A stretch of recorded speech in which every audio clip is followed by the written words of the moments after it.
네, 오늘은 제 아버님 자랑을 좀 하겠습니다.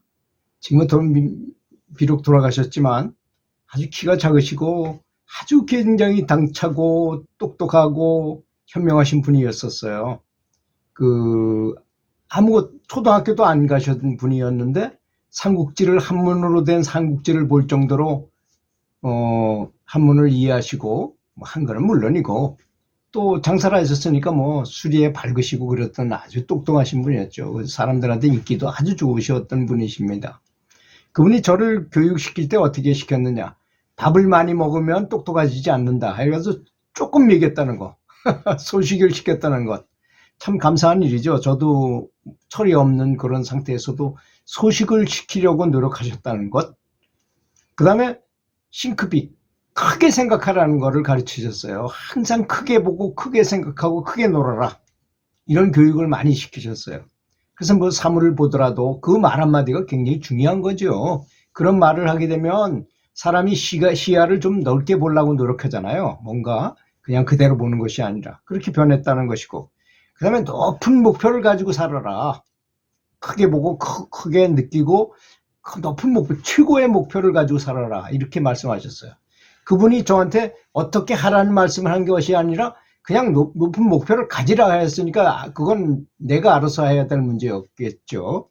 그 다음에 세 번째는 여행을 많이 다녀서 견문을 넓히라고 하셨어요. 내가 지금도 가슴 두근두근 했던 것이 뭐냐. 제가 살던 곳에서 꽤나 먼 곳에 큰 집이 있었는데 거기를 보낼 때 저 혼자 보내는 거예요. 7, 8살짜리를 혼자 보내는 거예요. 9살짜리 뭐 이런 사람을. 그러면 이제 물론 태우면서 이 애를 어디에다 내려달라고는 얘기했지만 나는 어디서 내려야 되니까 그때 되면 가슴이 벌렁벌렁 하잖아요. 그거 좋지 않은 교육인 것 같아요. 너무 지나친 교육이었던 것 같은 생각이 좀 들어요. 그래서 거기 가면 혹시 안 내려주면 어떡하나 해가지고 거기 앞에 가서 아저씨 저 좀 내려주세요 하고 뭐 이렇게 했던 기억이 납니다. 물론 완행버스였기 때문에 우리 큰 집이 뭐 이렇게 버스 터미널에 사는 게 아니었었기 때문에 옛날엔 전부 그랬잖아요. 시골에 살아서 거기 찾아가는데 그 가슴이 두근두근했던 생각이 나요. 혼자 많이 다녔습니다. 아버지 심부름으로 어딜 다녀와라 그러면 다녀오고 뭐 이렇게 심부름했고, 그 다음에 네 번째는 전문가를 활용해라. 이건 가르친 게 아니고 직접 보여주셨어요. 그때 뭐 의학 전문가 의사 주치의를 가졌던 것도 아니고 무허가 한의원 있잖아요. 무허가 한의원 잘 고치는 분, 그런 분을 의료 자문으로 한번 두고 또 종교 자문으로는 저 풍수지리를 믿으셨으니까 직원 한 분을 스승으로 모시고 아주 수염이 관을 갓을 쓰고 하얀 모시 적삼을 입고 다니시던 우리 직원 어른을 저희 아버님이 아주 스승처럼 모시고 스승으로 모셨었어요. 그분 그렇게 종교 자문으로 그런 분을 한번 모셔놓고, 그 다음 법률 자문은 대서소하는 아저씨를 이제 법률에 잘 모르겠으면 그 사람한테 다 물어보고 이렇게 하시는 걸 봤어요. 그 세 명의 전문가들을 늘 두고 또 잘 모르시겠으면 반드시 우리 아버지는 전문가를 찾아가서 물어보셨어요. 괜히 쓸데없이 이렇게 저렇게 물어가지고 설 알아봐야 뭐 하겠느냐 해가지고 그쪽에 전문가를 이렇게 활용하셨다는 것이죠. 그랬던 기억이 참 저에게 어린 시절에 교육을 잘 시켰다는 생각이 들고 아버님한테 아주 감사한 생각이 늘 드는 그런 생각이 듭니다. 그 다음에 제가 이제 19살이 돼가지고 그때가 대학교 1학년이었었는데 제 친구가 이제 와서 책을 주는 바람에 이 참선에 대한 책을 보고 망공선사, 뭐 효봉선사, 뭐 정강스님 뭐 이런 분들의 고승버버집을 보다가 제가 완전히 그냥 뿅 갔습니다. 초발심을 아주 크게 느꼈다는 거죠. 그래가지고 아버님한테 여지껏 진리는 어떻게 생겼고 뭐 어떻게 됐다는 걸 아버지한테 말씀을 드렸더니 우리 아들이 세상에서 제일 똑똑한 사람이다. 생전 처음으로 칭찬을 아주 극찬을 받았어요. 그리고 내가 출가를 해야 되겠다. 스님이 돼야 되겠다라고 얘기했더니 스님이 될 필요는 없다는 생각이 마음속에서 아버지가 물론 반대하죠. 장남이 그 출가하겠다는데 뭐 허락할 사람이 누가 있겠어요. 하여튼 칭찬을 하시면서도 출가는 할 필요 없지 않느냐 뭐 이러고 제 마음속에도 이상하게 출가를 안 해도 될 것 같은 느낌이 들었어요. 그때 당시에. 그래서 출가를 안 했지만 그리고 그 친구 오히려 다른 친구들은 4명이나 그 스님 친구를 찾아서 해인사로 출가를 했었어요. 그럼 물론 행자 생활만 하다 그대로 올라왔지만 그랬던 적이 있습니다. 실제로. 그래서 이제 참선에 대한 이제 눈을 뜨고 내 스스로 무자 화두를 정해서 걔는 왜 불성이 있다고 했는데 뭐 부처님은 모든 중생은 다 불성이 있다 했는데 조주 스님한테 가서 물어봤잖아요. 그랬더니 걔도 불성이 있습니까? 하면 뭐라고 대답해야 되나요? 당연히 있다 이렇게 얘기했는데 없느니라 라고 얘기했다는 거야. 왜 없다 그랬을까를 궁구하다가 이 6년 만에 이 사람이 깨달음을 얻었다는 것 때문에 그래서 화두라는 게 생겨나가지고 이제 화두를 계속 하게 됐잖아요. 그래서 저도 그 무자 화두를 들었습니다. 그래서 특히 이제 오대산 조개골이라는 곳이 있는데 지금은 물론 거기 들어가지도 못하게 해놨어요. 지금은 이제 그 관광 지역에 있는 사람들을 다 내보냈잖아요. 그때 당시만 해도 집이 몇 채 있었어요. 근데 먼 친척이 거기 살고 있었어요. 그래서 그 집에 가서 위탁하고서 한 달 동안을 거기서 참선을 하느라고 거기 있었어요. 그렇게 참선을 하다 보니까 그 선정력이라는 게 생기더라고요. 선정력이라는 게. 그래서 뭘 하면 굉장히 집중력이 강해졌다는 걸 제가 느끼겠더라고요. 그리고 나중에 교사를 해가지고 교사를 하다가 테니스부를 맡게 됐는데 참 멸시를 많이 당했어요. 근데 제 대학은 머리도 짧은 사람이 키도 작은 사람이 와가지고 이렇게 지도를 하는 걸 보니 사람들이 볼 땐 전문가도 아니지 이 사람 뭐 그런데 그냥 체육교사 노릇만 해도 되는데 저는 성격상 그렇게 못하겠더라고요. 진짜 선수들과 같이 감독을 지도하는 사람으로 하고 싶지 그냥 사무만 보는 사람을 하기 싫더라 이겁니다. 그래서 그 멸시하는 거를 다 뿌리치고 공부를 했어요. 이론적으로 공부해가지고 제가 큰 성취를 얻었습니다.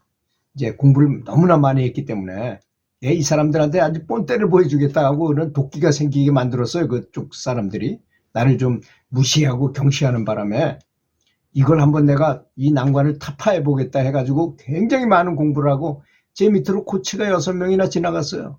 그러다 보니까 그 코치들이 가르치는 방식을 다 알게 되고 그건 뭐 당연한 것이고 세계적인 코치들이 지도하는 방법을 3년 동안이나 녹음을 해가지고 계속 들었어요. 테니스의 정석에 대해서. 그러니까 한 3년 정도 그렇게 하고 나니까요. 완전히 다 꿰뚫어 볼 수 있게 되더라고요. 그래서 어떻게 하면 테니스를 잘 치는지를 알게 됐어요. 첫째, 포핸드를 잘 쳐야 된다.